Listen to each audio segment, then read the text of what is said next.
Sarah Dark. Have you ever considered how standardized tests negatively affect our students and teachers? We can drastically reduce or totally eliminate the pressure and stress our kids and their teachers face each year. The Texas Education Agency should consider the negative effects of standardized tests and do away with them.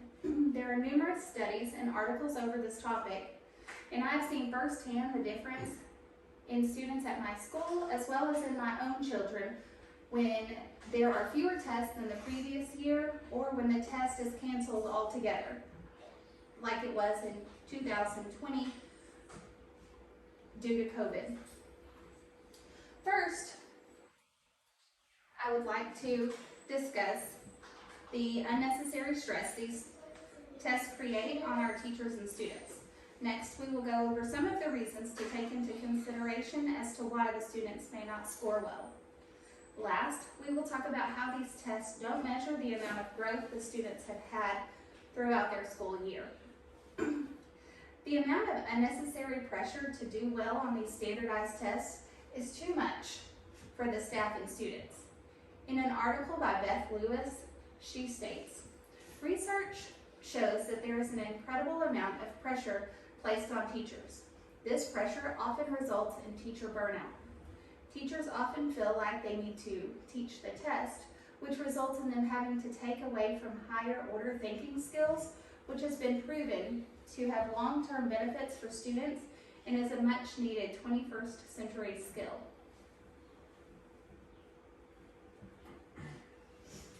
The stress that's placed on our students can make them lose confidence, and students could grow to dislike school. In a blog on the Spark Admissions website, it states, "Standardized testing causes otherwise successful students to lose confidence in themselves and their abilities. Many students suffer from test anxiety, meaning they do not perform at their usual level because they find the experience of test taking so stressful. Evaluating a student's performance only through an impartial test can also negatively affect graduation rates if low scores demoralize students." Now let's discuss some of the reasons students may score poorly on the test. The state doesn't consider the different factors that could have caused the student to score below the standard. There are children that truly have test anxiety, and when you add in the pressure they are put under to score well, that only intensifies that anxiety. According to an article by Lisa Frenette, last year's testing season was marked by widespread reports by teachers and parents of students getting physically sick and emotionally distraught over the standardized test. It prompted many parents to exercise the option of refusing to let their child take the test.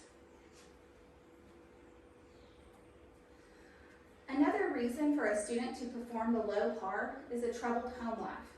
While it's wonderful to think every student woke up after a good night's sleep to a warm breakfast in their nice home with their happy family, that's unfortunately not always the case. So many of our kids don't know when they'll get their next meal, or they could have stayed up all night the night before the test listening to their parents fight.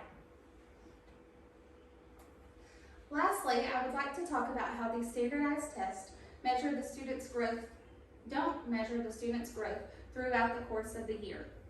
In an article found in procon.org, it states, "Standardized tests only determine which students are good at taking tests, offer no meaningful measure of progress, and have not improved student performance, and that the tests are racist, classist, and sexist, with scores that aren't predictors of future success. At the end of the year, when these tests are given, some kids may be a little behind others in their grade. Those students could have been a full grade level behind at the beginning of the year. Grading a child on this one test discounts the amount of hard work and dedication they put in during the school year."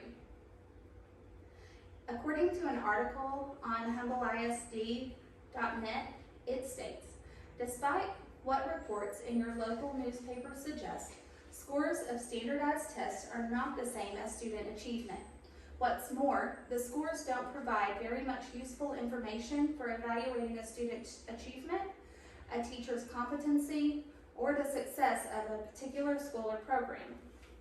To make such judgments, you need to move beyond the scores themselves.